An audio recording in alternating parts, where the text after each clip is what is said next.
Well, hey, Wendy. Hello. How are you doing? I'm doing well. How are you? I am great. You have wonderful shoulders. Did I ever tell Thank you you. that? It's very kind. So Thank you. you look very nice today. You look very classy. Thank you. Oh, I've One got feedback. tries. There we go. Only And may one? I say, right back at you. Why, thank you. And we're both wearing black today. Oh, and we didn't know either, did we? No, we did not. I think we must read each other's minds or something. I think there's that little vibe going out. Did Yeah. Or we're talking about jealousy and rejection. So that might have been, we both went, it's going to be appropriate to wear dark today. Maybe. Hey, Allison, over in the chat room. Hey, Roger Rabbit, good to see you.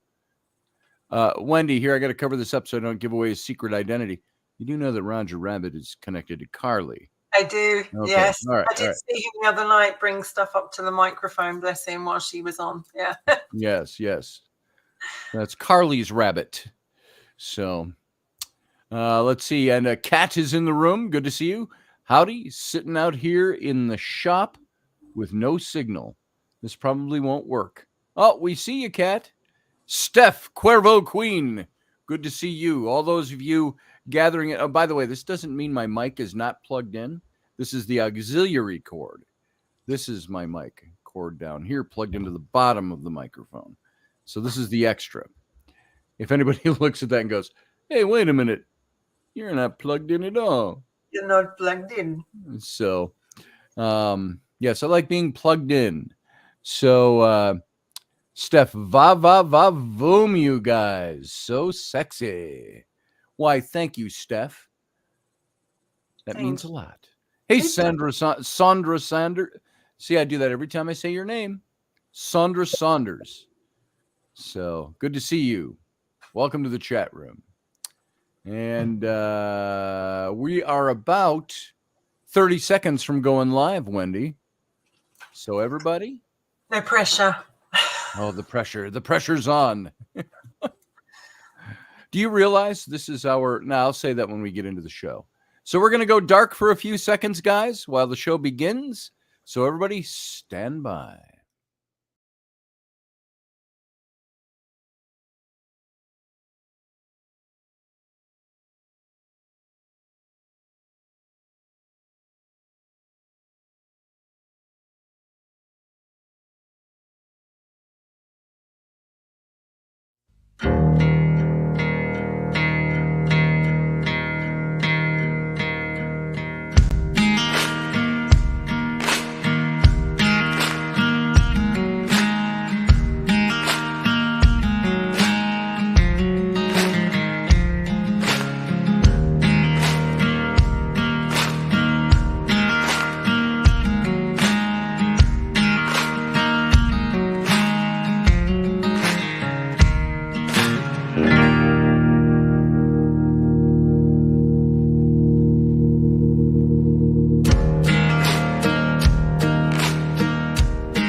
Well, good afternoon, ladies and gentlemen. Happy Tuesday. Afternoon here in the Midwest of the United States. Late afternoon on the East Coast. And nighttime, 10 o'clock over GMT over in London, where Wendy's coming from. It is How you doing today, Wendy? I'm all right, thank you. And yourself? I'm doing well. So far, so good, knock on wood, as they say. And I went out and ran 10 miles this afternoon. Good for you. I lifted weights. And I saved several small children from a burning locomotive. So other than that, it's been a good day. Well, good for you. I hope you've got the S polished underneath there. And yeah, it's underneath. I can show you if you want to see it. Well, I've seen it already, so. Shh, no. So, I was going to say something else. You totally threw me off track. Let's just talk about your dress for a minute. The very nice dress, beautiful black dress. We both wore black today, which is not indicative of the topic necessarily, jealousy and why did my mind just go blank? Jealousy and Rejection. rejection. Oh, what the heck? I couldn't connect with the word all of a sudden. And it wasn't a Joe Biden moment. I was just off guard. So I think that shows a little mental connectivity on our show. So we do it all for you, folks. Our mental connectivity is all for you. Well, what number are we now? This is show number 25. Do you realize that means 25 weeks? In 1 week from now, we'll have been doing this show for 6 months, for half a year. I know. So it doesn't seem like we started it that long ago. It's just flown past. I know. And time is just going by too fast. That's the problem. That might have been what I was going to say. There was something in the pre-show I wanted to say, and I thought I'll save it. I don't remember where I was. I got half of my problem, Wendy, is I have a million thoughts going through my head all the time. And I'm like, okay, which one did I say? Which one was I going to say? Which is the one I'm forgetting? Which is the one I don't remember that went away with that word that I couldn't remember a minute ago? Blah, blah, blah. You know how it is. So what's new in your world today? Oh, well, this, that, a bit of the other. Well, we've got that nailed now. So we're talking about something that I know I've experienced. Mm-hmm. I know you've experienced. And I know a lot of people out there have experienced. And maybe it's something we can all connect with. I know Wendy and I, we can talk about the paranormal till we're blue in the face. We can talk about history and all of that. But it seems to us that the topics that always seem to rise to the surface, and Wendy usually calls me and goes, oh, I got the perfect topic for this week. And well, what is it? And we're always focusing on these relational issues because we all go through them. We're all in relationships of one kind or another. Now, maybe not everybody here is in a romantic relationship or a marriage, or I didn't mean to distinctly separate those, but that can kind of fit into the discussion we have today.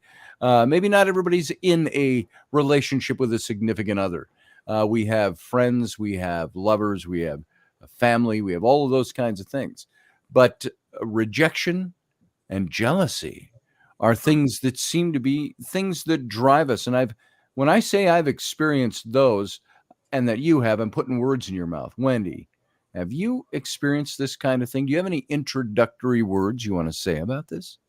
I think every person on this planet has had feelings of jealousy and felt rejected or has rejected someone. And both feelings are very, in some ways, positive, but also very negative and also very toxic. I think jealousy, starting with that one, is, you often hear, oh, they're jealous, or the green-eyed God, or whatever, you'll hear that. But I think when you go through episodes in your life where you either feel it or you have it done to you, then you feel the power of it. You can feel the power. You can almost taste the power. And it's not a very nice thing to admit. It's not a very nice thing to feel. And it's not a very nice thing to go through. But it can motivate you. It can motivate you to go, you know what? I want that, or I want to achieve that, or if they've got a great new car and you go, wow, I really, really want that, I'm going to have to kick myself up the arse, to go and get it, right? So it can be very motivating, but in my experience, most jealousy is quite unhelpful. Okay, I was going to play off of something that you said there for a second. I remember watching. It was one of my older kids when they were growing up. Their mom loved this movie, the musical with Doris Day playing Calamity Jane. Have you ever seen that? No. Little campy, made in the 50s or the early 60s. It was a musical. and fun kind of comic movie. And they've got a very clean cut looking Wild Bill Hickok, which was her love interest apparently through her life in real life. And he refers to Calamity as Jane. Wow, she's nothing but a green-eyed, spitting female. So you brought that up, and by you said the green-eyed thing. So Yeah, for sure, because we've all used it. I mean, as I said, let's look at the one. You can have friendship, you can be a work colleague, you can be in a family and have siblings, and there's jealousy between siblings, and like one's taller or smaller or whatever. There's a lot of feelings it brings up. And then you've got the relationship marriage type, where someone is, your partner could be feeling jealous and jealousy is an insecurity. Jealousy is very much feeling insecure, because if you're confident about yourself and you're confident about lots of things in general, then although we can always feel like it, we get a handle on it better. that's because that's it. Feeling so insecure. And jealousy, sometimes there's many different sources of jealousy. You mentioned insecurity. Yeah. There is insecurity. There is perhaps things from the past in your own life that have led you to a place where it's that what is jealousy? Jealousy is that fear that somebody is doing something untoward toward you or your relationship, or you're wanting it to be better than it is, or they've got, let's say you've got a romantic interest in them and they've got a romantic interest in not you but someone else, or somebody you were with. There's that jealousy factor that comes in. And I think there's all levels of degree of jealousy. There is a jealousy that says, oh, I'm very jealous of that black dress you have on, Wendy. I think it would look really good on me. With my black pumps. Exactly. Heels. But there's jealousy of that nature, which is banal and not very serious. There's jealousy for position or recognition. I am jealousy. How come he's getting the recognition for the thing that I was doing, or that I should have gotten recognition for my thing and they got recognition for it? Jealousy there. So jealousy in the workplace, jealousy in families. How come mom loves him more than she loves me? They're the favorite. Kind of thing. And of course, jealousy, as we all know, and we immediately, all of you out there, tell me, does not your brain immediately go to relationships, romantic relationships, intimate relationships, when the word jealousy is spoken? That's where I think for most people, they think of jealousy in relationships. I'm jealous of that woman because, or that guy because, that woman that I wanted, she went for him instead. I'm a little jealous about that. Things like that. I've been in those situations. And so there's that kind of jealousy, and that jealousy is something that can be very, I think, very debilitating to the person. How would I say this? The better way to say that is the other way around. Jealousy is more debilitating to the person who feels the jealousy than the person who is the object of the jealousy. Well, it depends how far it goes, because I know we don't often pull up clips on here, but if you were to get Fatal Attraction and you use that Glenn Close, where she says, I'm not going to be ignored, and it's going to go on and on and on. And it's like sometimes if it eats away at you, it's incredibly dangerous. Because, we've all seen people in our life, we've been jealous of a sibling. And as Steph put, is feeling slighted considered jealousy? I think it covers a massive topic. It's not just one set thing. I think jealousy covers many different areas. But when it gets out of hand and it makes a person act or react a certain way, that's when you have to say that is not helpful to a situation. I mean, I used this example this afternoon and I'll use it again. So a while ago, I had somebody I knew in my life, and we got on really well as friends. And then I started to date someone, and there was a wonderful photograph of the two of us. And I remember them saying to me, "Yeah, great picture of you. Wish it was me sitting there. Look better Oh, with me." right. And it was kind of like, hang on a minute. That's not a great comment to say to someone, because it's like slight, in not way slight, not slight, but it's not very disrespectful.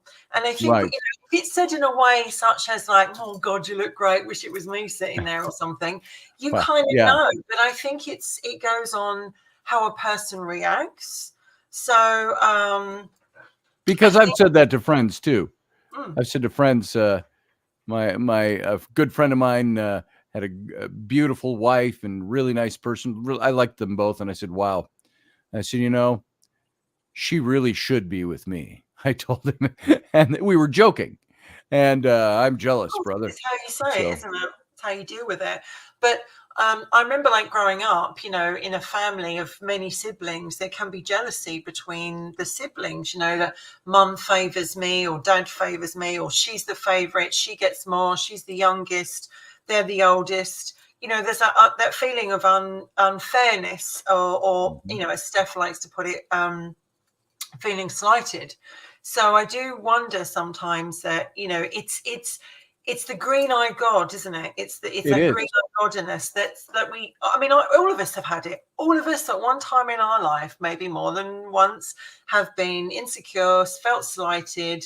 There are so many different levels of jealousy. It's unbelievable. And I Yes. think in the end, what it actually says is it's about you. What are you jealous of? Why are you jealous of that particular situation or person or whatever? And what is that saying about what's going on inside you? Right. Well, it's kind of like, if you think in a biblical sense, what was the original sin ever recorded? Well, other than Adam and Eve and eating the fruit from the tree, it was Cain murdering his brother Abel. And why did he murder his brother Abel? Because God accepted Abel's sacrifice, but not Cain's. And Cain was like, "Well, what's wrong with mine?" And he ends up killing his brother. And so I think jealousy, like rage, compassion, love, many of the other emotions that we have can be experienced as a usual or an extraordinary response to a given situation. And of course, none of us are made up of just one single feeling. We're not what we feel. Our feelings come and go. That does not comprise the whole of who we are. And more importantly, we don't just feel one thing at a time. And I'll tell you this, I'm not only a jealous human being, nor a loving or a funny one, because framing feelings and emotions as if they had some kind of power to define us is at the very least an exaggeration of the human condition. But for some reason, we're used to framing jealousy as that kind of a feeling. We say that we either are or we aren't jealous. So I'm not a jealous person, I'll say. And I just admitted a second ago that I was. I can be. Jealousy swallows all the other feelings to the point that it can define what we are. And why? Mhm. Are we ashamed of it? So what is it that, if you're a jealous person, what are the things that you are jealous about that can define who you are? Can being jealous, in a sense, rob you of all other personality traits in front of other people? Depends how far it goes. I mean, depends how far you let it go. Yeah. I mean, sometimes you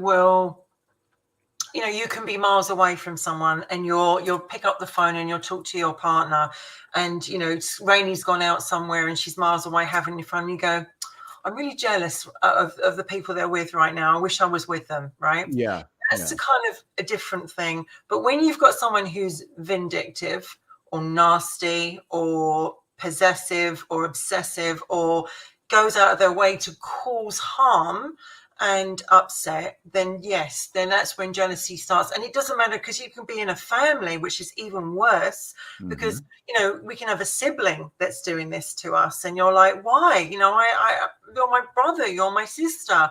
I don't have these feelings towards you. Why is it you feel that way about me? And it can split, friendships, relationships, and also, like, for instance, your best friends. I've understand this completely. You're best friends, and then one of you starts to date someone else, and you don't have much time to see that person anymore, because you're busy doing something else, or your relationship's taken up with that person, and you feel left out. You miss the person. You feel what's the word, empty. So you start to harbor bereft a bit. Yeah, you start to harbor feelings of resentment towards whoever, your best friend or whatever. And you feel, you have these feelings towards the person they're seeing. And we've all been there. Like, we've all, I'm sure, using you and Rainey as an example, you say you had really good friends and you were really close, and then Rainey come along and you didn't see him as much. They'd be like, Scotty, ever since you've been with Rainey, I never see you anymore. I never talk to you anymore. And then they start to feel resentment. And it's a very natural feeling, because I was Rainey and you. Spending my time with the woman I was falling in love with. And it's like, well, yeah, you don't see me much, and spending my time with her. Yeah. But I think you can feel left out, or you can feel alone, or you can feel that was your space and no one can feel it. And I can understand completely how that feels. I remember, my best friend, she's studying, she's working hard. She's got a new boyfriend. She's got a family. We used to be so tight, really, really, really tight. And it's it just, things come along in life, and you're pulled for that time, and it makes you realize, what a big part, that person played in your life. But I remember feeling like those feelings of not jealousy towards him, but that was my spot, that was my space. I had that connection, and it's not really that person's fault, because he didn't ask to change anything. Right. It's what comes along. But I think using that as an example, and it's quite a deep one for me to use, but I use that as an example, as in the fact that life changes people and circumstances. And sometimes we can feel like we're being left behind. It's like in a job, someone gets the job offer that you wanted. They get the promotion that you wanted, and they didn't. Right. And you're like, what's wrong with me? Why didn't I get it? Why didn't I get that promotion? Or you could take it into relationships. When I'm vying for this person, why did that person get them? What was wrong with me? And so, and that raises the spitting green-eyed, well, female or male, in whichever case you are. And so I was thinking of something where I was way back, this is the year 2000. I was hanging out with a woman I knew from the festival, was a good friend. She was good looking, but she was like, a stunt man too, for a stunt person. Sorry. So she was always just sword fighter and could tuck and roll and jump from high heights and do all that, wiry and sinewy and muscular. And we hung out for several months, and but we never dated. And everybody thought we were dating, but we didn't. And we didn't really talk about it. We kind of both were sitting back to see what was going to happen. And then I ended up, another friend, as somebody I met, and ended up kind of starting dating her. And this other woman that I was hanging with, I remember the first thing she said about her. She came over to my house to stop by and say hi one afternoon, and the new girl came over and to stop by and say it was just coincidental. It was like colliding of universes there. They both ended up at my house at the same time in the afternoon. And the new girlfriend, she went, I got to use the bathroom. She goes, use the bathroom. And the other woman says, well, isn't she the prissy little rich girl? And I said, I looked at her and I went, do you know how catty that sounded? And I said, are you jealous? No, because I didn't want to date you. I'm like, right. And we ended up totally long, different story. But that's the kind of thing you see when that kind of jealousy strikes. And so with some of the things, I do have some things written down here, believe it or not. And I've got scenarios. I'm not even going to go into those, but you got to look at what jealousy really is. And it's many times it's fleeting emotions that show up. They're innumerable. It's famously difficult to tame the eruption of jealousy, much less define it particularly. So what is jealousy? It's an emotion. Is it an emotion or is it an instinct? What do you think, Wendy? I think it's an emotion for sure. I think it's an emotion. It's a kind of anger, it's anger as well, isn't it? It's a hurt, it's an angry, it's like, how dare this, or what's wrong with me? It's very much those kind of area. Mm-hmm. Now here, this might almost be a trick question. Does jealousy have anything to do with intimacy? It can do. It can? Mm-hmm. Do you think people who have never been together, let's say, I'm putting this squarely in the relationship camp, like my friend Anita and I, we had never been sexual, but we hung out everything we did. We went everywhere together, two single people. And then I started dating somebody and she was jealous. So there's the big question. The intimacy that she was jealous over was my time and the time we spent together. And we eventually got together for a little bit a couple of years later, but which was interesting that was still there. So intimacy. How about does jealousy involve love? Always, in some ways. Always. In relationships and friendships and family, that love is there, isn't it? I mean, it is. Especially if you look at siblings. Yes. Because, I mean, you come from how many in your family? Well, I've got an older brother and a younger sister. And I have an older brother and a middle sister. And I think all of us at one time and the other have probably felt something of, that's not fair. They're the favorite. What about me? I feel slighted. Why? There is an element, not every sibling, but in some families there is. Did you have it in yours? In a weird way, my brother was of me, my older brother. It's kind of funny. He voiced it this way once. He always, we had our troubled things in our youth. My mom did the best she could. She was a young single mom of 3 kids. And by young, I say I was 18 when she was born. Yeah. 17 when my brother was born. And then my sister was 5 years later. And so when I was 10, she was only 28 years old. And my brother was 11 and so on. But my brother was always, he escaped his youthful wounds by going into machismo. He always was like this, and he always had and he went into, he did jujitsu. He's like a 20 times over black belt. He owns his own dojo right now, amongst other things, and all of this. And so, he's the macho. I got to show that I'm made of something because I can be strong and powerful. But my brother was always the taller, leaner of the two of us. I got the huge frame, the football body.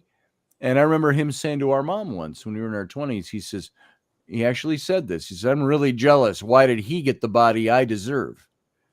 And now I want to look at him and say, yeah, well, you're still tall and lean. I said, my big, broad boned everything has turned me to fat in my older years. But anyway, all that to say, can siblings be jealous of stuff? Yeah. My brother was good. My sister was always just a little sweetheart and still is. So It's also like parents, and I know this has been said to me by a few people.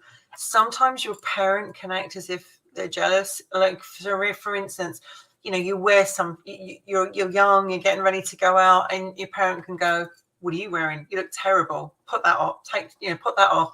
And it's like, is it a confidence thing? Yeah. That they're losing, as a parent, you're losing your looks or your youth, and you're seeing it coming up in your child. Because I do believe there is jealousy from parents as well to their siblings. I know plenty of people have had that situation as well. But I also think I know people, and it's been in the news, I'm sure not in the UK, but I'm sure it's been around the world.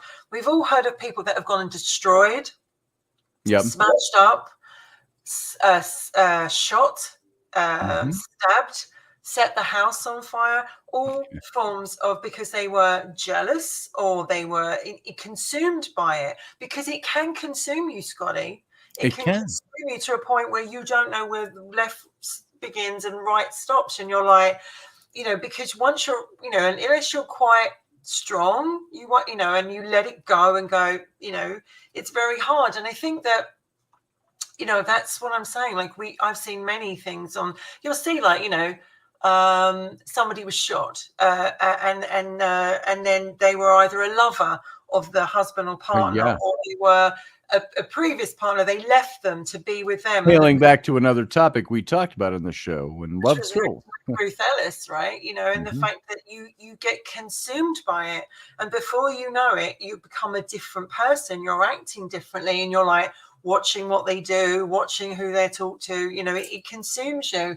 That's when it gets really jealous. And so they've got, some people as well, like, you'll see them driving a great car, and they might live next door to you, and you're like, sick of that. Look at that car. People tend to really put down and criticize things that they can be jealous of, or they hate, or they feel inferior, insecure. All those feelings come from inside of us, like we're either not good enough, or why them and not me. Right. Why them and not me? And that's the danger point. There's a good description I read about jealousy: a night of dusk, lashing rain, and thunderclouds. This is the way that jealousy has been depicted. All those who ever experience jealous rage know that this image can be fitting. And this person, Strindberg was the guy's name, he rightfully asks, what makes this dark storm of anxiety, anger, and fear different from other states of mind? And he goes on to say, as a jealous man, I suffer 4 times over. Think about this now. When you experience jealousy or you exhibit jealousy, sometimes people don't catch themselves doing it. But if you stop and think about your actions, critically think about yourself, critically examine yourself when you do things. He said, as a jealous man, I suffer 4 times over, because I am jealous, because I blame myself for being jealous, because I fear that my jealousy will wound the other person, because I allow myself to be subjected to banality. And in this statement, jealousy equates to shame, blame, fear, and lack of self-confidence, which is something you already brought up. Yeah. And it's a state of mind that encases somebody in this endfully shameless loop. And where you go all the way from jealous, blaming, fear, and self-loathing or lack of confidence. So clinical psychology labels the experience of jealousy after Othello, Shakespeare's play, Othello. Othello's syndrome, they call it. It manifests itself mostly with people struggling with borderline personality disorder, is where jealousy comes from. It's borderline personality disorder. And in that case, jealousy would present itself as a consuming fear of the partner's unfaithfulness and insecurity. It might involve people afflicted by obsessive compulsive personality disorder. Yeah. who would live with jealousy as a form of ongoing obsessive circular thinking that elicits anxiety and fear. And finally, pathological jealousy can color disorders that are located in the schizophrenic spectrum. And in this case, jealousy would be a delusional state in which the person is not fully in touch with what's really going on. Yeah. And all kinds of case studies you can read about that stuff. But I mean, Carlene's just come up with a very good point. She said, we had a guy set his ex-girlfriend's house on fire this last week out of jealousy. Yeah. It's crazy. She got out okay, but it's where my other gram lived. And that's what I'm saying. Because sometimes people want to be the other person. What's, you dated someone for a while and then you split up and you have the jealous ex, and they're always ringing your phone, they're always sending messages to you, they're all, they start to stalk all your friends and they start to chat to everyone, and you're like, oh my God, just get a life of your own, back off. Right. But also then it goes too far, because then they start stalking you and then they could follow you home. What's wrong with me? And this happens, and this, Carlene's just come up with a very good example of what can happen when jealousy gets out. And I think it's a very true topic that, if you start to have feelings like that and you're like, if I can't have them, no one can. That's when you know that you need to call the boys in blue in, because that is really, stalking is another form of jealousy as well, to be stalked. Yes. Because that person is so obsessed with you and they want, or sometimes they want to be with you. You see it on social media, like, sometimes there's so many doctors and nurses on social media and they're not even qualified. And it's like, oh, it's this, so it's that. And right. Like Britney Spears, you only have to look at Britney Spears' page to see how, people are so nasty to each other.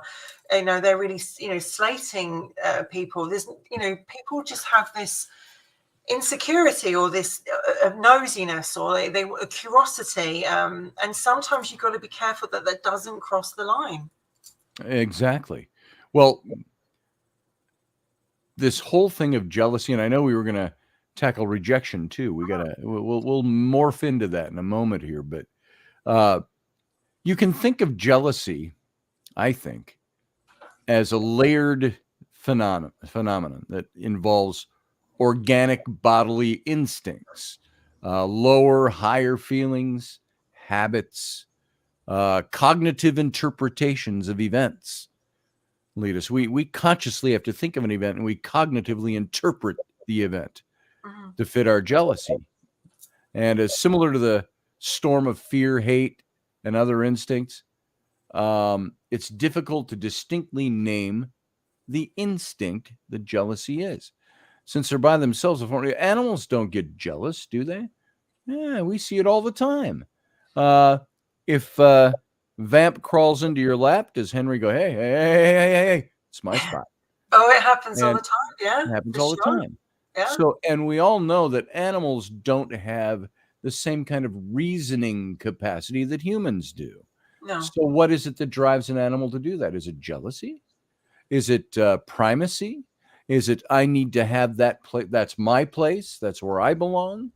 So animals exhibit it all the time. So I would say that jealousy maybe is more instinctual than we might think. But people can also sabotage due to being jealous. They can also, they can break something, put lies out, put a, so you're going for a job interview or you're a promotion in your job, and someone says, a word in an ear somewhere, and the next thing you know, it's gone up and up and up. People can also really be very sabotaging. And that's because they're like, I want to do something to stop this. I want that job. I don't want them to have that car. I want that person. I don't want them to be with that person. Sabotage is very quite a good strong indicator, I would say, when you go that far with jealousy.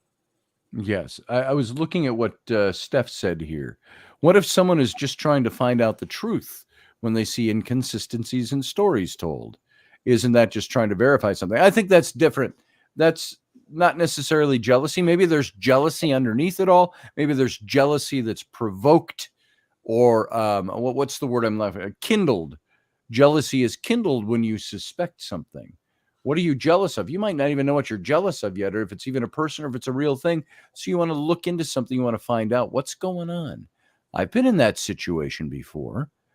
You see a text message come in, and it's not your phone, and everybody's got that. What was that? And you kind of look over and you go, "Hey, baby, let's do the hot tub next time." And you're like, "What? Who's this? Is that a wrong number, or is it?" And so you want to look into that. And you could find out that it's a hot tub salesman that's been calling on her, trying to get her to buy a hot tub. Or you can find out, what? I had a girlfriend who was a flight attendant.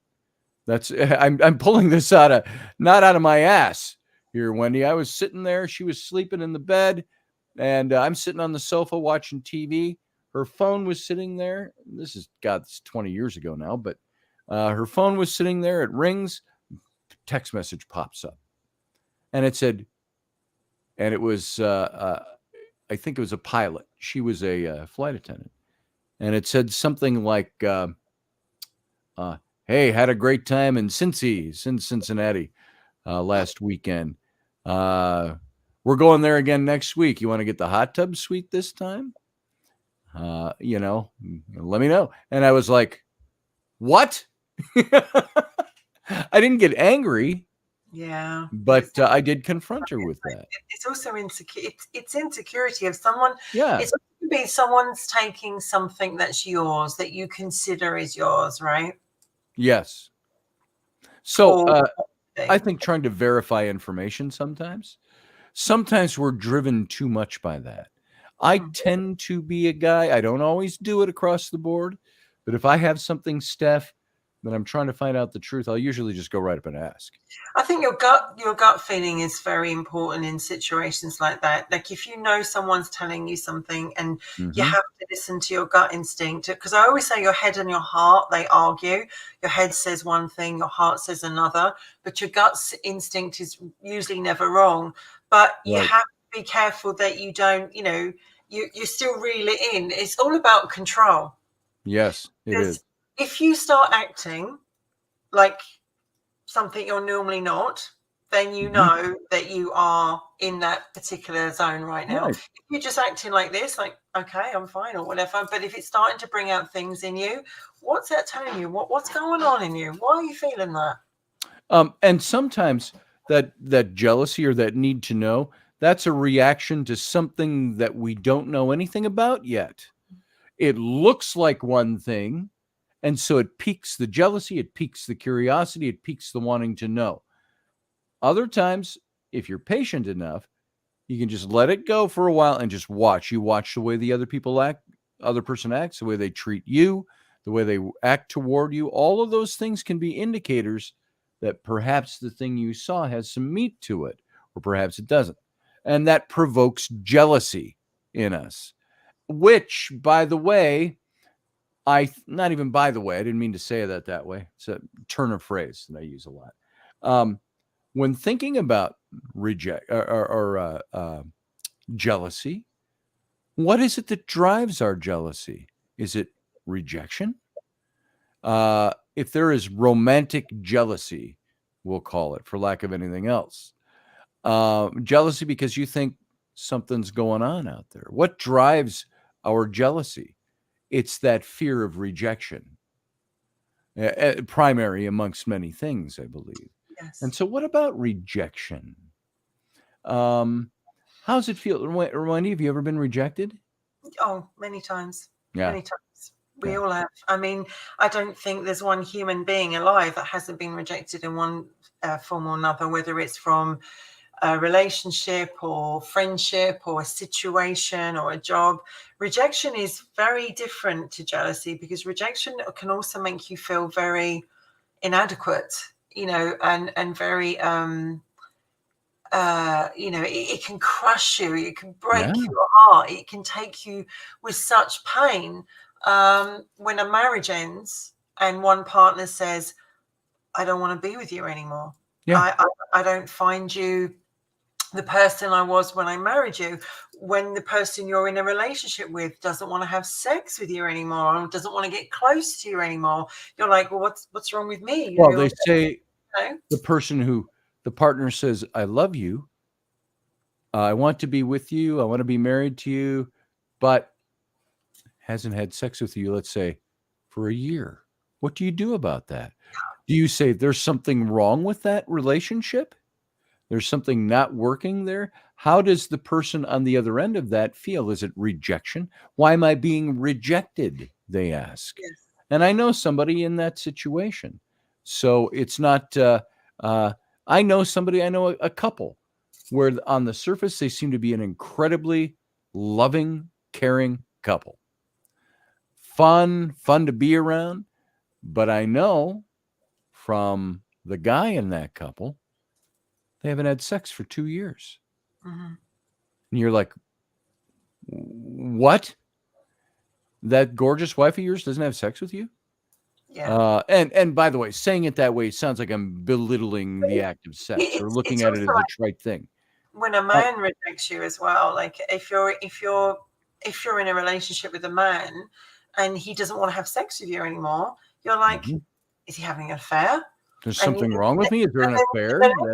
You're looking for clues about what's going on. Like, I better check the phone, check the pockets, check the wallet. What's going on? Why doesn't he want me? And then you start asking them questions, or maybe you keep it quiet, but you'll start asking them questions going, well, what's going on? Why don't you want me? And then you start acting like the jealous psycho. I'm checking the phone. I'm checking the receipts. I'm checking pockets. I'm checking his calendar, and it's like, and then you stop at one point and you look and you go, I'm acting absolutely insane. That's when your bunny needs to be hidden, because they're after your bunny. Right. We'll put it in the in the pot.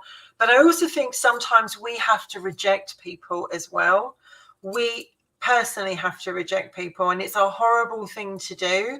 Nobody likes to be rejected, and actually not many of us like to reject someone, but sometimes there are circumstances in your life where you have to reject someone for either the benefit of you or because it just doesn't work anymore. Yes. And I agree with that. I thoroughly rejected my ex-wife. Why? For all the reasons I've told the stories before, but alcoholic, abusive, all of those things. And abuse, of course, it takes many shapes and forms. And there was a point where I had said, after 3 other times where she had filed divorce and withdrew it, we made things right, and we kept struggling, scrapping at it. It was finally me who said, here it is. The divorce papers are over there on the table. I got to go to work. Take a look at those. I'd like you to sign those, please. And so on. So we reject people sometimes because we need to. Sometimes it's rejection for your own protection. Sometimes you're the one experiencing that rejection. What if you have a spouse that you feel, it doesn't even have to be an affair that they're having? What if they're somebody that for some reason they're not showing you the affection you had 10 years earlier, or however long you're married? Now, mind you, and I know this, I just have to put this caveat in there, Wendy. You know this as well as I do. Just because sex isn't the same as it was when you were dating and trying to win each other over doesn't mean that the relationship is bad. And we all know, as people age, it could be, when you're 83 years old and your partner's 82, do you have sex every day on top of the refrigerator like you used to? No. But so it can become less often. But and this is a totally different topic, and I don't know if we've talked about this before, but sex is something that you can look at it through the two different sexes. I mean, so yes, there are two genders, folks. I don't care what you can identify as a fire hydrant. It doesn't make you a fire hydrant. There's two genders, and I think when you love somebody and you're with them, rejection can, how did I want to say this? I sidetracked myself by talking about gender for 10 seconds. the whole issue with the rejection that comes out, oh, sex and so on. Sex, you can decide together mutually, we're not going to do this for a while. There can be somebody who's not healthy and you can't do it. Yeah. It doesn't mean guys are, the reason I brought up gender, guys are wired differently than women. Women don't always need sex all the time. Guys could be like lions and want to fuck 19 times a day and take a nap in between each one. If we didn't have to work. And so that's the way we are.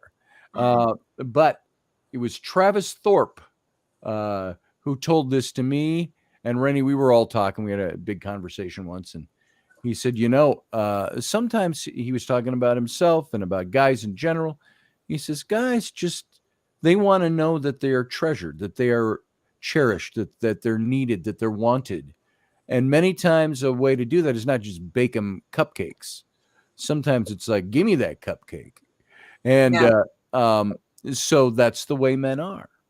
And so when you run into those things, I'm rabbit trailing a little too much, which I didn't want to do, but rejection can be felt. Wendy and I have had these conversations so many times over the last 20 years, you wouldn't believe it. But that's why I should think she's laughing. But where did I want to go with this? The idea of sexuality is one where a man can feel rejected, of course, in his relationship, of course, if he doesn't feel his wife wants to be intimate with him or care about him. I think it's a hinge pin. If you are intimate with each other, and then I know someone who just turned around and said, I don't want to have sex anymore. It's not you, it's me. I'm done. Shut up shop. I'm not doing it anymore. It's over. And you're like, and they were like, me? Do I smell like Doritos? Oh my God. And it really, really affected them because they still had it. And it's, I think there are times that you have to look at those situations and go, I need to let that person go. And rejection is also an ending, right? It's also an ending of a situation that you either thought would go on forever, like you thought this relationship, this marriage, or if you're in a job and you think, well, imagine you get let go, they bring you into the office and they go, actually, you're not up to speed, or and you find out someone else younger and better got your job. I mean, how many people, older people, lose their job and it's given to a younger person and they feel completely rejected because of their age? And guys who draw their self-worth from their careers and their jobs and what they perform. Absolutely. And if they feel it cannot be, or if you're disabled, if you have an accident and you become disabled, or you're just disabled, you may feel like, I can't be out there anymore. I can't do anything more. I feel completely rejected by the world. And a lot of people do feel like that. Or they you feel get like old. they're being rejected from the world. Yeah. Did you ask me that? No, I'm just saying in general, a few people that, I had a conversation with recently, we're talking about, when you're not 9 to 5 anymore, when you can't hold I know a young lady that's going through really bad health issues right now, and she had to leave college, she had to leave school, she's gone from job to job to job because her health is so bad. And she said, I feel like I'm rejected. Like, people haven't understood my health, people haven't understood my life, and they've just rejected me. They just don't want to talk to me anymore. And I think that you have to look at each individual situation, but rejection, whether you give it, whether you receive it, is some form of ending, but also a beginning of a new path for you to go down on. Exactly. And you used a key phrase there that I could just take off and tell nice jokes about, but I won't. Steph says, okay, let's bang, and then I'll continue degrading you when we're done. Yeah, we see a lot of that out there. And I know a lot of people that are in that situation. Funny as that may seem. These are things I hear so much about. Now, like for me, for example, I get my self-worth from a lot of different areas. I get it from the fact that, my wife wants to throw me on the floor and ride me. That brings self-worth. I also get it from the job I do, the things I do, the radio stuff, the art I do, all of the things that I do, the Yeah. public persona I have, authoring books and things like that. I draw a hell of a lot of self-worth out of those things. But I can tell you something, that as a man, I could have all the self-worth I wanted in all those different areas of life. But if I was rejected at home, given no affection at home, Yeah. I would feel absolutely empty and absolutely worthless. I It would understand, affect everything you do. because I was So, married, and I was in a relationship for 6.5 years with my husband, and ex-husband, I should say, and it was like sex was once a year on your anniversary or a birthday, and they pat you on the head and go, off you pop, off you go, and you'd yeah. be like, what the hell? Like you could set your, Thanks for that put your 6 watch minutes. to it, you could say, I know what's going to happen today. It's my birthday or it's my anniversary. And you start feeling like resentful, and you Mhm. feel angry, and it makes you feel, what's wrong with me? But it also can make you go out and look for it elsewhere.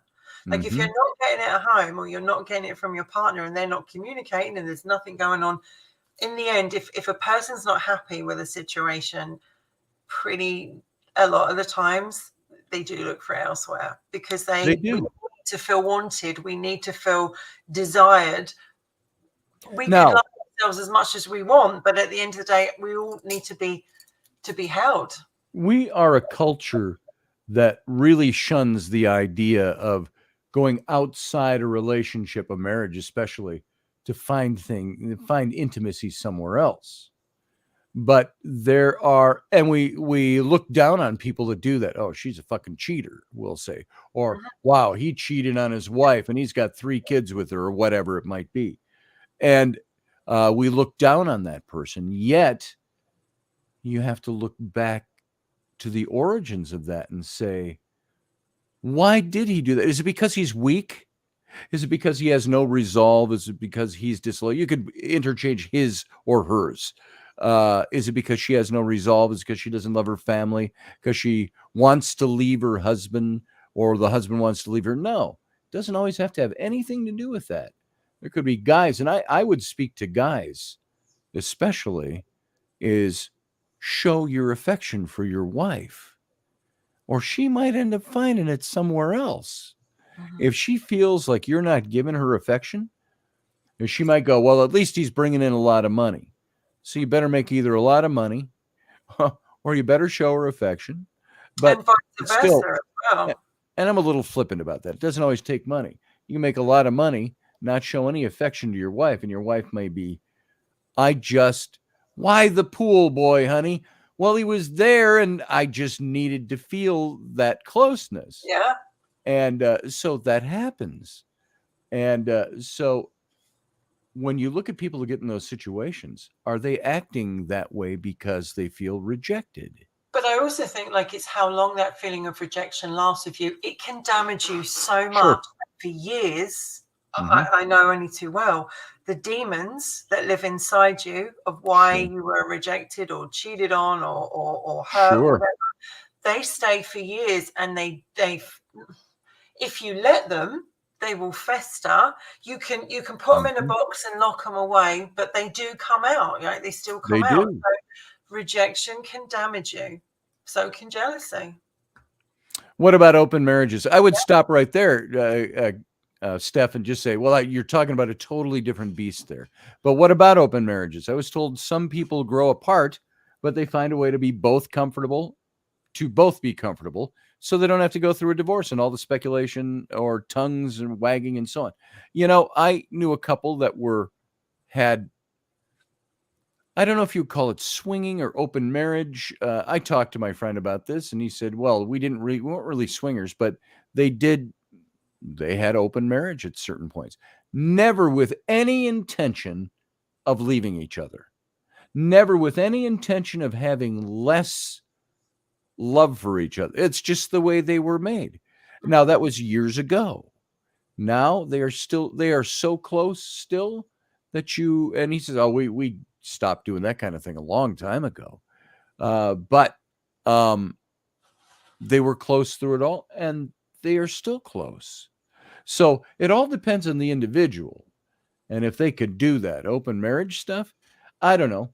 I'm a guy. I can compartmentalize. Could I go have sex with a woman If and you have love an my open wife? Yeah, marriage, because I can compartmentalize. Not good. because it's the good thing to do or the right thing to do, or because I wouldn't be, pricked in my conscience about it, or feel like a cad. All of those things that go with that.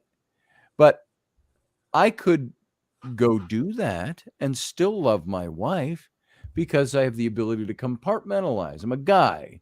Mhm. Now, how about a woman?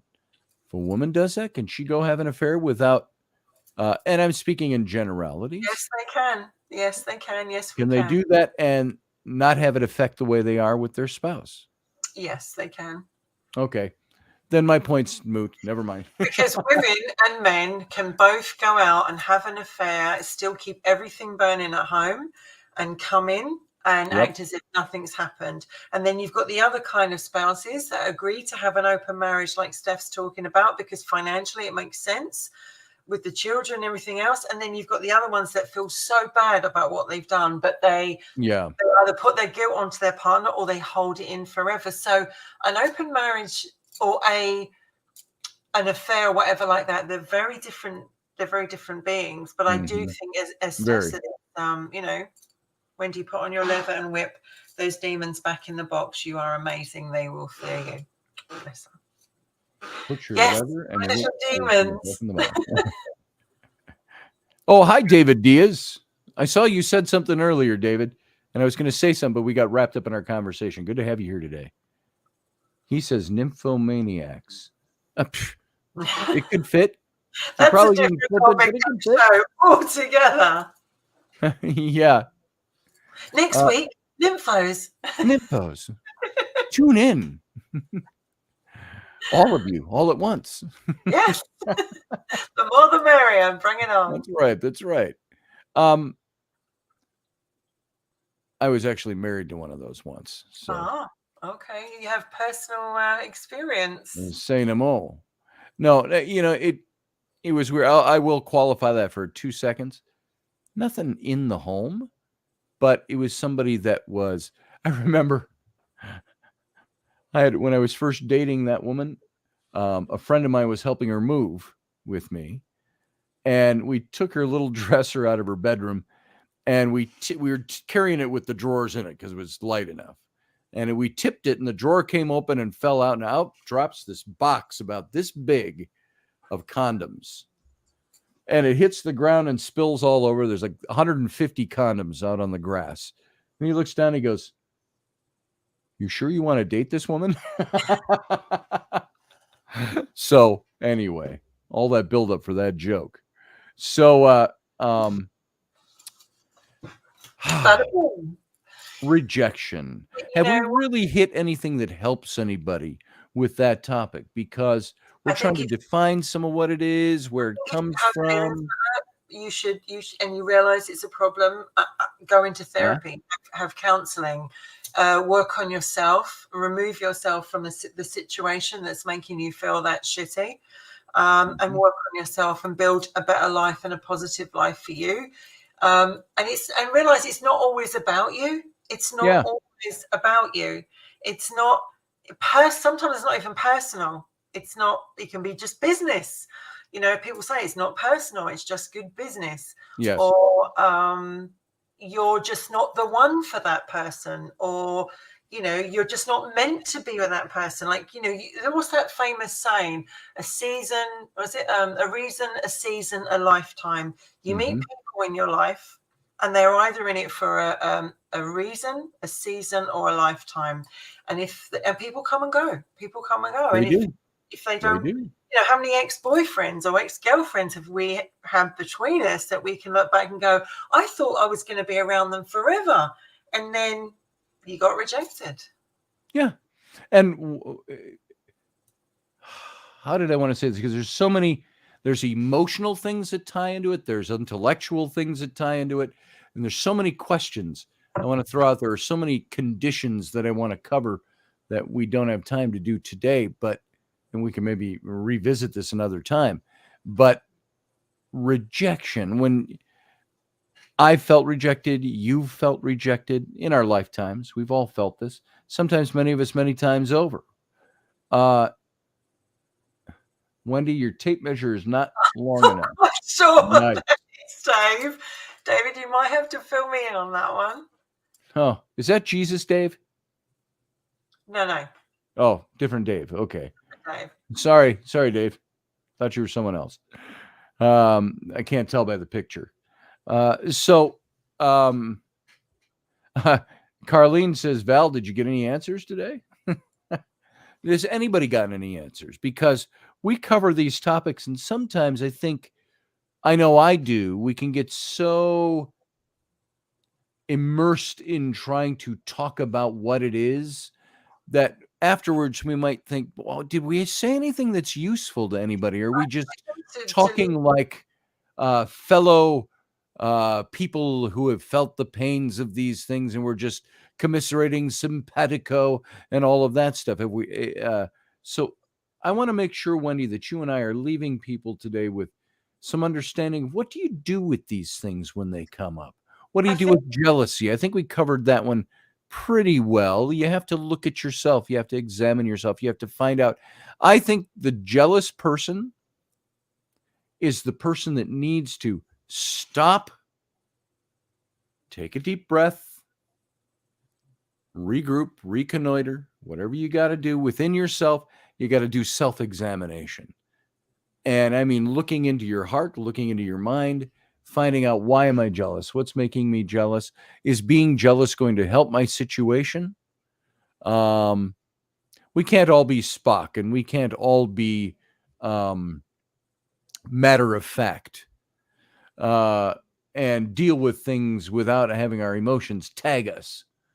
So when those situations rise, the best thing I've found to do, even when I feel at times when I've been in emotional crisis, I do my very level best to say, stop what you're doing, stop what you're thinking, stop what you're feeling, stop what you're assuming, stop what you're manufacturing.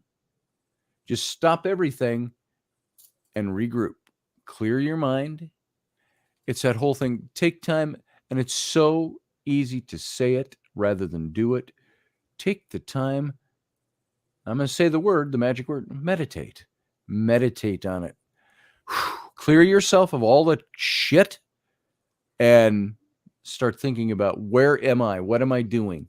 Why am I feeling jealous? Why am I doing this? How about rejection? Rejection's a little different because you're on the other end of that.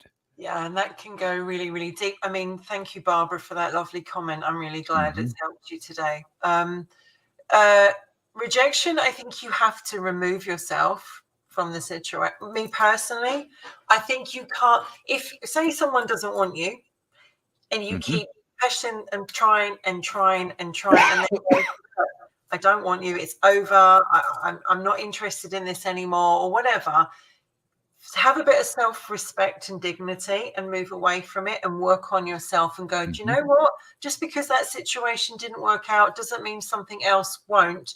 And start to work on your own self-esteem and whether that's counseling, whether that's going to the gym, whether that's having a makeover, whether that's like eating a bar of chocolate or whatever you need to do it. Because like, why would you want to be with someone who doesn't want you? Why would you?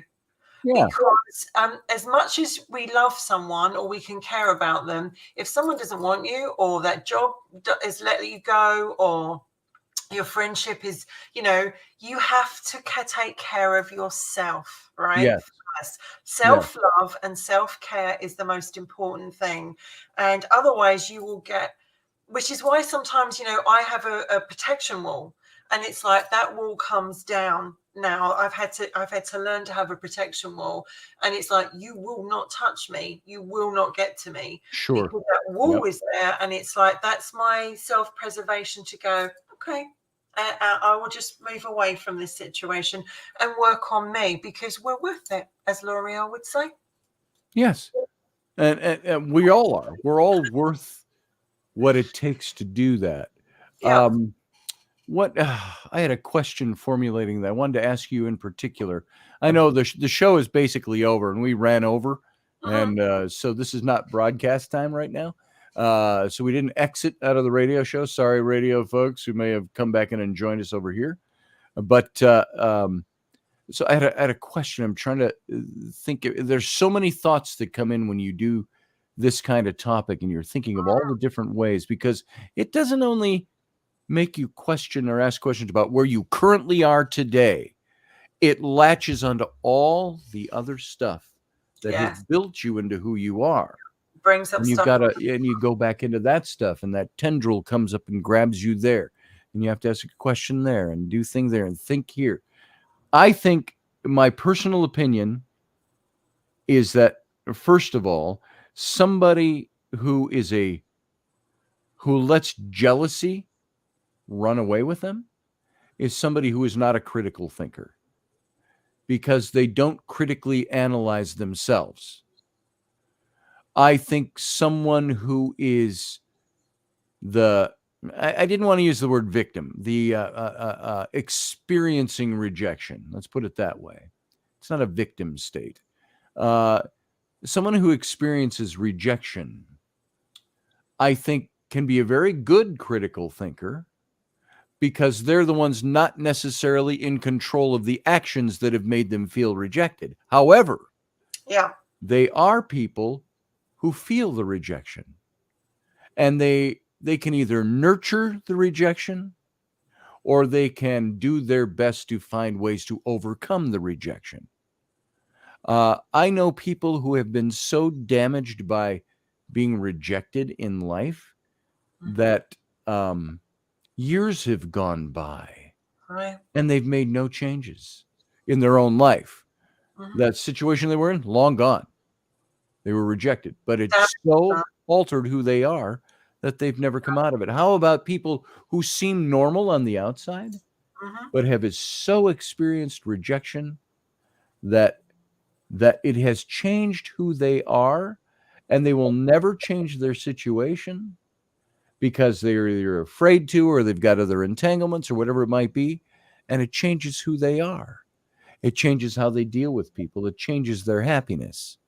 I've seen people who have been rejected deal with it very well. They get over the rejection, not the initial rejection. You never deal with that well. Who likes being rejected? Raise your hand. Nobody. Nobody likes that. So the initial rejection sucks big time. I heard somebody say many years ago, they said that he's getting a divorce from somebody. He said it needed to happen, but he says it still hurts. The rejection still hurts. Rejection is so painful because, for instance, using this example, you meet someone, you start to date them, you think this is brilliant, this is going in the right direction, bada boom, it's all going well, and then they turn around and go, I don't feel the same anymore. And they're like, and you're like, well, where did this come from? I didn't see this happening. And it leaves you with, but all these unanswered questions. But what about this and what about that? And did I do something wrong? Was it me, or did I say something wrong? And it plays with your head. So then you meet someone else, that's still there, right? What about, and, what about all the? I primarily see this from guys. My wife's divorcing. My wife will say, "I want a divorce," and the guy, 9 times out of 10, the guy goes, "I thought we were doing fine. I thought we were happy. What's going on?"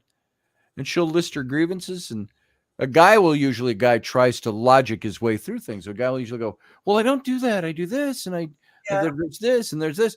And so what it comes down to many times is the wife has felt rejected by the guy because of the things she's labeled that are out of line. Yeah.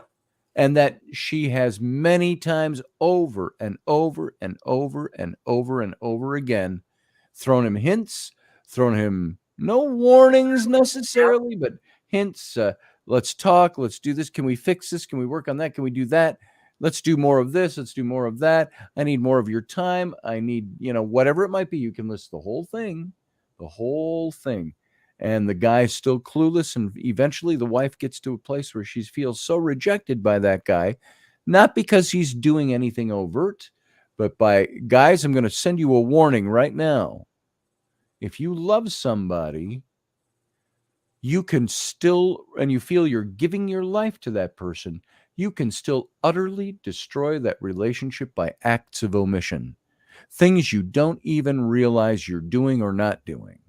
Because we're so tuned into our own shit that we don't tune in to the person who's feeling rejected. And then they reject you and you're surprised. And so I throw that caution out to guys. It's a serious note. Remember, was it just yesterday? Was it on Ken's show? We were talking, or was it Sunday morning? Talking about, and this is from purely a biblical point of view. So those of you who aren't Christians or don't follow it, sorry, you're going to have to deal with this for a second. But when the Bible in the New Testament was commanding encouragements to husbands and wives, it told the wives, this is what you do, this is what you do for your man, this is all these things you do, and you'll be a great wife. What was the first thing he said to them? And men, the first thing he says, love your wives and treat them like your own bodies. Elevate them in status like your own bodies, meaning how many guys are going to go out there and hurt their body? Not necessarily. I'm talking serious here. We can make lots of jokes about these things, but on a serious note, the first command of the man was love your wife as you love your own body.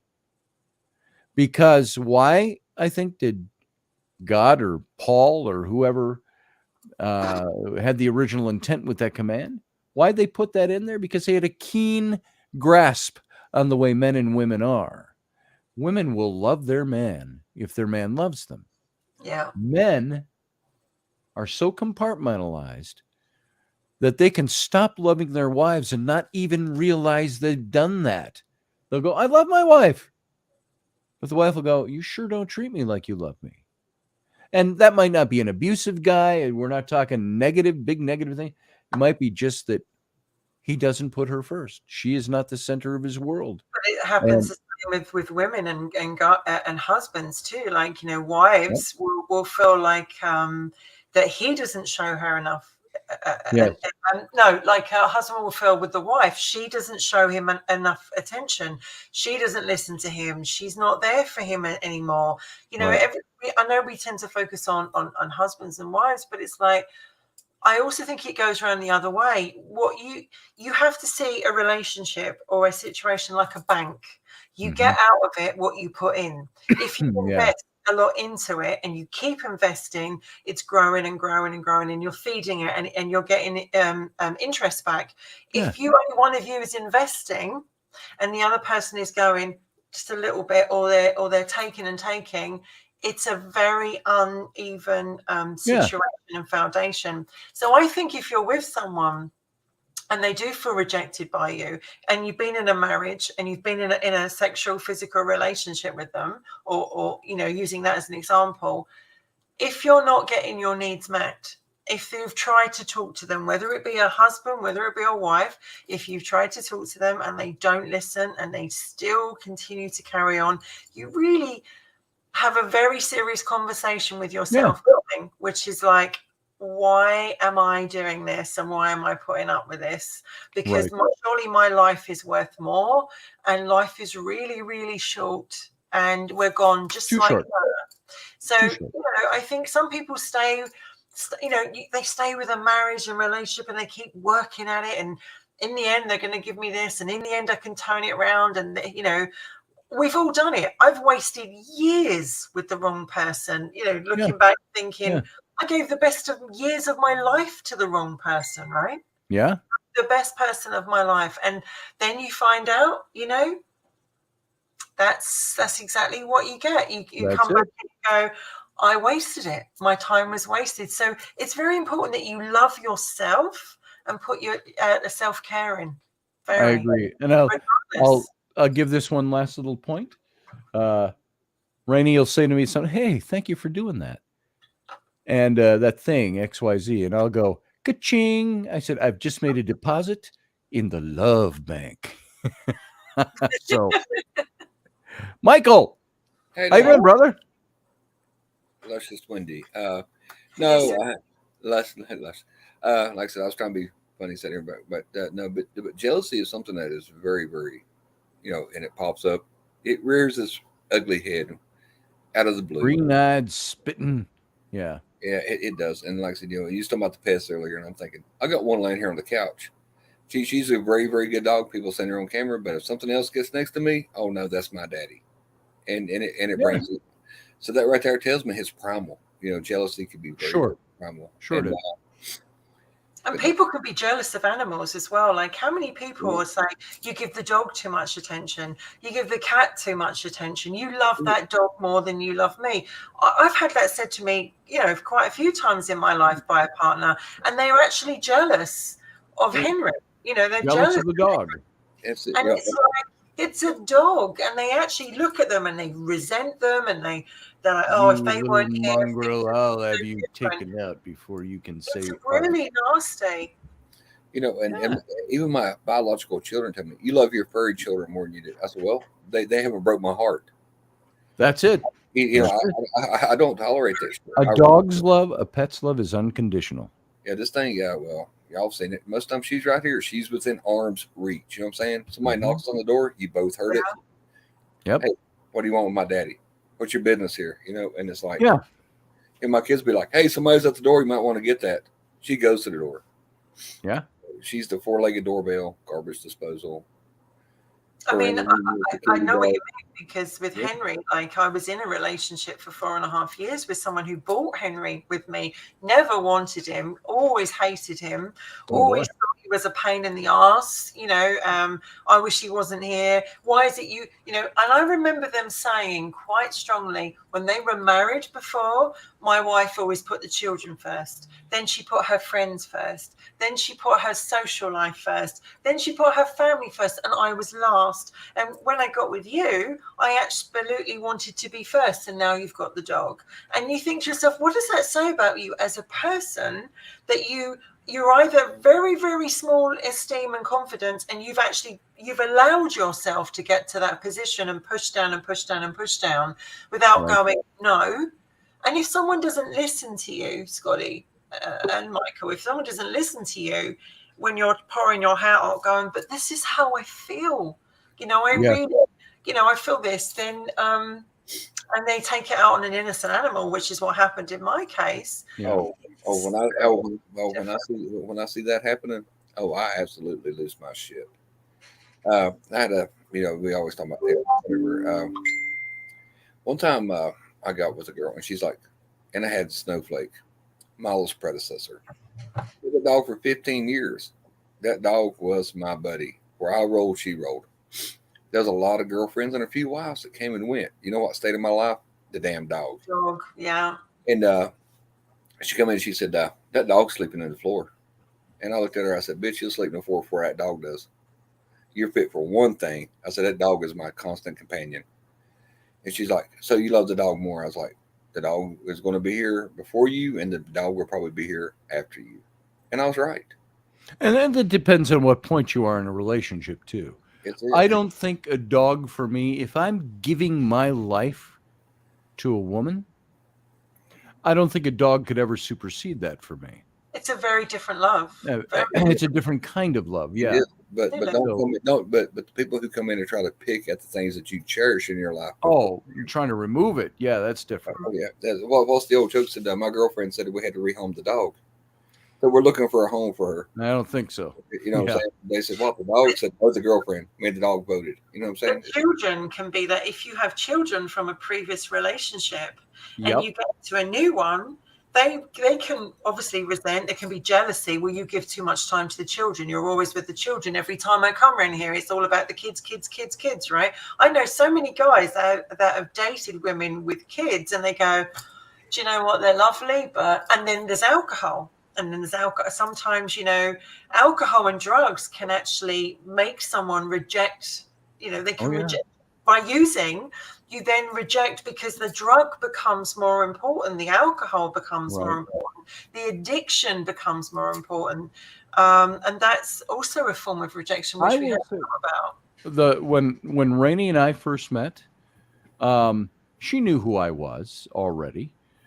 Before she really knew me very well, she knew me at the Renaissance Festival. I always had my kids with me. She knew I was a single dad, that I had sole custody of my kids. But at the time, I was dating a woman, the flight attendant woman. The one with the pilot friend. Okay. Yes. I was dating her for a few years. And she came into my life before the divorce was final because it was a custody battle. It all started separation from my ex-wife late 2000, and it wasn't finalized till 2001. I'm sorry, 2002 was when it was finalized. But we started dating in 2001. And so she knew all along I was fighting for my kids. I was fighting to get my kids. The thing dragged out about a year and a half before the judge finally, guardian ad litem, and the judge finally rendered their decision. I remember sitting in the car with her outside her apartment building in Minneapolis, and I got a call about a letter I had just gotten in the mail, and I cracked open the letter, and I also got a message saying, you should be getting a letter in the mail today. Crack it open. I cracked it open. It's from the guardian ad litem, and all of her recommendations were that I become the sole custodial parent to my children. And for all practical purposes, it was my lawyer who called me because he got the letter. And he said, read that copy of your letter. I said, what does this mean? He says, it means basically you have your children. You just won your custody battle.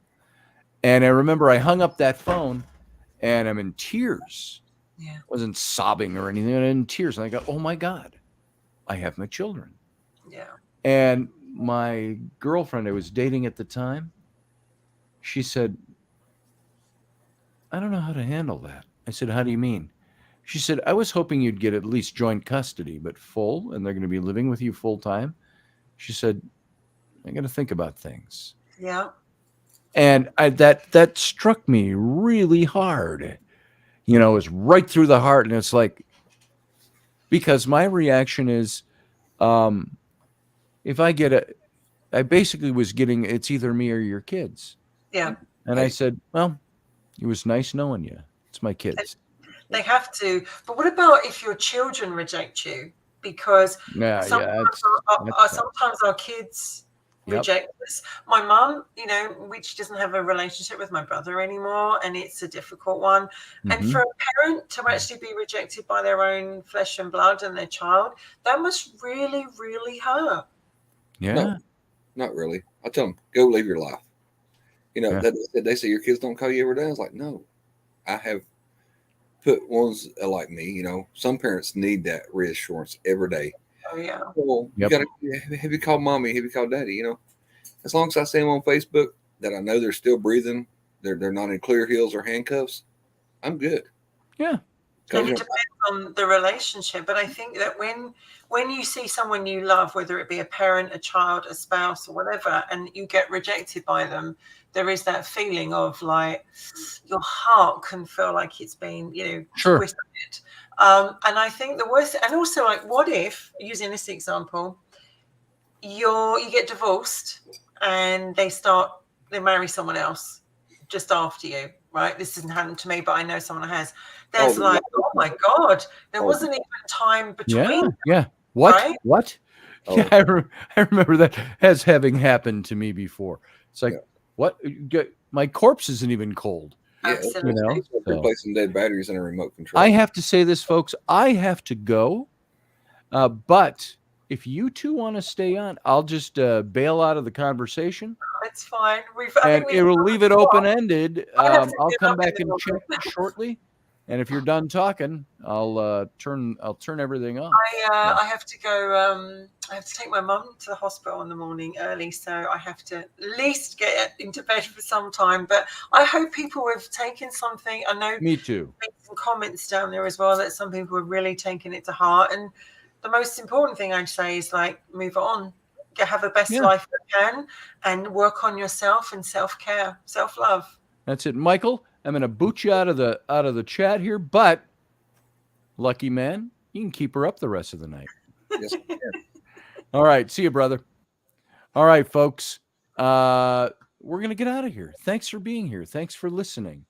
Thanks for giving us your time. I'm sorry after an hour and a half, I gotta call it the show at this point.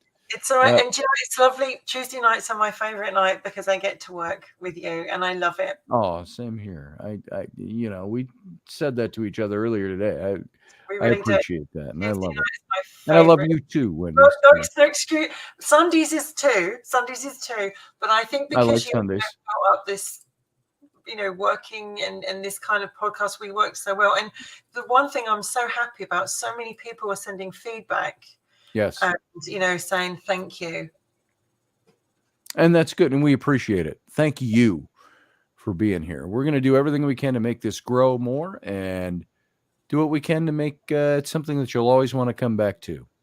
Wendy, I love you. I will see you soon and talk to you soon. Everyone else, live long and prosper.